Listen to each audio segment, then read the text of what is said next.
عالمی نظام خلافت دنیا کی تقدیر مبرم ہے، ہو کر رہے گی، اس میں کسی صاحب ایمان کو کوئی شک، کوئی شبہ، کوئی ریب نہیں ہونا چاہیے۔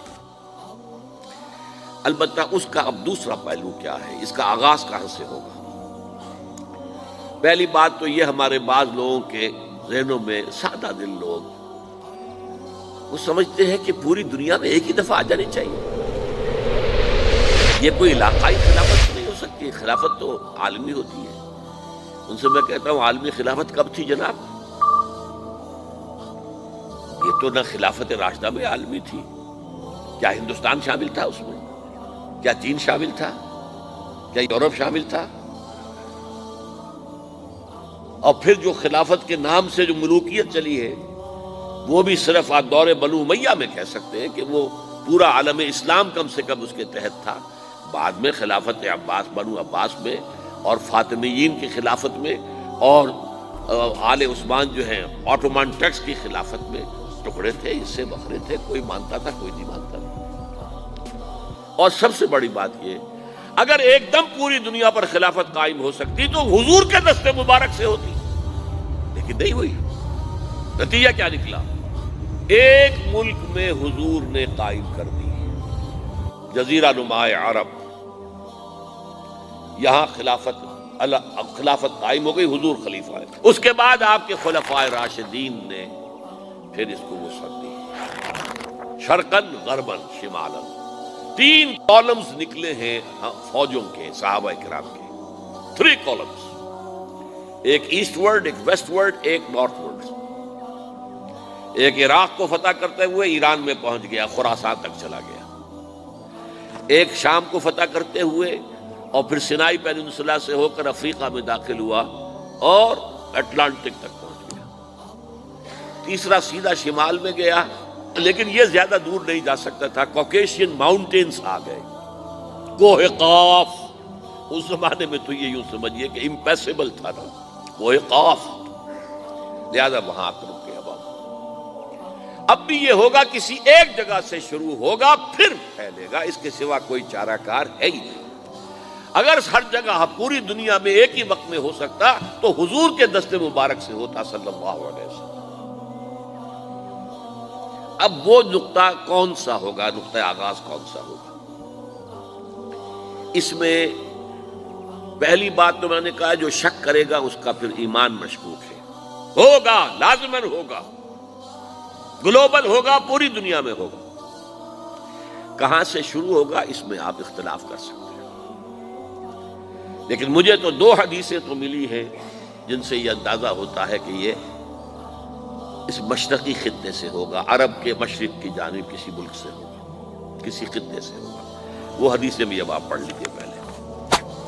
پھر میں کہہ رہا ہوں، یہ خزانہ ہے جو ہم نے آپ کی خدمت میں پیش کیا ہے، کاش کہ آپ اس کی قدر کر سکیں، یہ حدیثیں آپ کو ازبر ہو جائیں، یاد ہو جائیں، لوح قلب پر نقش ہو جائیں۔ ہندوستان اور خراسان یعنی موجودہ افغانستان کا ذکر۔ ابن ماجہ کی روایت ہے، ان عبداللہ ابن الحارث رضی اللہ تعالی عنہ قال رسول اللہ صلی اللہ علیہ وسلم یخرج ناس من المشرق یؤتئون للمہدی یعنی سلطانہ، یعنی سلطانہ، دونوں طرح سے پڑھ سکتے ہیں۔ حضرت عبداللہ ابن حارث فرماتے ہیں رضی اللہ تعالی عنہ کہ حضور نے ارشاد فرمایا، مشرق کی طرف سے وہ فوجیں نکلیں گی، لوگ آئیں گے جو عرب میں مہدی کی حکومت قائم کریں گے۔ یہ مہدی کون ہوں گے اس کا ذکر میں ذرا بعد میں کروں گا، لیکن نوٹ کر لیجئے کہ مہدی سے پہلے لازماً کسی مشرقی علاقے کے اندر وہ نظام قائم ہو چکے گا، تب وہاں سے فوجیں آئیں گی نا۔ یہ مشرق کون سا ہے؟ عرب کے مشرق میں آپ چلیے، ایران بھی آ جائے گا، افغانستان بھی ہے، پاکستان بھی ہے، اور اگر اسے اور توسیع دیں تو ہندوستان بھی ہے۔ یہ ہے عرب کا مشرق، اس سے فوجیں جائیں گی۔ اس کا کیا مطلب ہے کہ اس میں سے کسی جگہ پر نظام خلافت پہلے قائم ہو جائے گا، تاکہ وہاں سے فوجیں جائیں گی جو جزیرہ نما عرب میں حضرت مہدی کی حکومت کو قائم کریں گی۔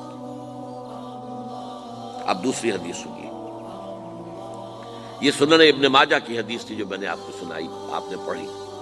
دوسری عن ابی ہریرہ رضی اللہ تعالی عنہ، یہ ترمذی شریف کی روایت ہے، قال قال رسول اللہ صلی اللہ علیہ وسلم یخرج من خراسان رایات سود لا يردها شیء حتی تنصب بإیلیا، خراسان کے علاقے سے سیاہ جھنڈے لے کر فوجیں آئیں گی، ان کا رخ کوئی موڑ نہیں سکے گا، ان کو پیچھے پھیر نہیں سکیں گے کوئی بھی، یہاں تک کہ وہ یروشلم میں جا کر جھنڈے نصب کر دیں گے۔ ایلیا حضور کے زمانے میں یروشلم کو کہتے تھے۔ یہ یروشلم تھا جب حضرت سلیمان کی حکومت تھی اور یہاں پر معبد سلیمانی، ہیکل سلیمانی قائم ہوا، پھر یہ یروشلم ہی رہا ہے تاریخ میں، یہاں تک کہ سن 70 عیسوی میں جب ٹائٹس رومی جنرل نے اس کو گرایا، ختم کیا، سیکنڈ ٹیمپل گرا دیا اور یہاں سے یہودیوں کو کہا نکل جاؤ یہاں سے، کوئی یہودی باقی نہیں رہا، بالکل تہو بالا برباد کر دیا۔ اس کے کوئی 150 سال بعد ہیڈریان، رومن ایمپرر ہیڈریان، اس نے پھر دوبارہ آباد کیا اس شہر کو۔ 150 سال تک یہ بالکل بنجر اور بالکل غیر آباد پڑا تھا۔ اب ہیڈریان نے جب آباد کیا تو اس کا نام ایلیا رکھا، اب یروشلم نام نہیں تھا، تو حضور کے زمانے میں پھر اس کا نام ایلیا تھا۔ اور اب اس سے کیا معلوم ہو رہا ہے کہ یہ یروشلم مسلمانوں کے قبضے سے اس وقت نکلا ہوا ہوگا، ایک دفعہ پہلے نکلا تھا، سن 1099 عیسوی میں مسلمانوں کے ہاتھ سے نکلا، کروسیڈرز عیسائیوں نے آ کر اس کو قبضے میں کیا، لاکھوں مسلمانوں کو مارا، قتل کیا۔ اس کو 1187 عیسوی میں واپس لیا ہے، کس نے لیا ہے؟ صلاح الدین ایوبی کرد۔ عرب کھوکھلے ہو چکے تھے، عربوں نے کھویا، واپس نہیں لے سکے، بہت حکومت کر چکے تھے، 400-500 برس کی حکومت کر کے، اور ان کے عیش اور ان کے آرام، اب ان میں جان نہیں تھی کہ وہ واپس لے سکے۔ واپس لینے والا گرم کرد خون تھا، صلاح الدین ایوبی۔ تو گویا کہ اب آپ سمجھئے کہ 88 برس تک عیسائیوں کا قبضہ رہا یروشلم۔ اب 1967 میں یہودیوں نے قبضہ کیا ہے، اور اب 38 برس تو ہو گئے، 88 نہیں 38 برس تو ہو گئے، لیکن وہ دور آئے گا کہ اب پھر لیں گے، لینے والے عرب بھی نہیں ہوں گے، خراسان کے علاقے سے فوجیں آئیں گی۔ یہ خراسان کیا تھا؟ ایلیا تو میں نے آپ کو بتا دیا، یروشلم کا نام ہے۔ خراسان اس زمانے میں ایک بہت بڑے ملک کو کہتے تھے، کچھ حصہ پاکستان کا بھی اس میں شامل ہے، کچھ حصہ ایران کا بھی ہے، ایران کے اس حصے کو اب بھی خراسان کہتے ہیں، وہ ایک صوبہ ہے، خراسان ایک صوبہ ہے ایران کا چھوٹا سا۔ پاکستان میں خاص طور پر یہ جو علاقہ مالاکنڈ ایجنسی کہلاتی ہے، اس سے اوپر جتنا علاقہ ہے، اور یہ جو واخان کی ایک پٹی آتی ہے اوپر، واخان افغانستان کی ایک پٹی سی دم سی چلی آتی ہے جو جا کر چائنا کی سرحد سے مل جاتی ہے، یہاں سے لے کے یہاں تک یہ جو مالاکنڈ کا وہ درہ ہے اور پہاڑ ہے، یہ بھی خراسان کا حصہ ہے۔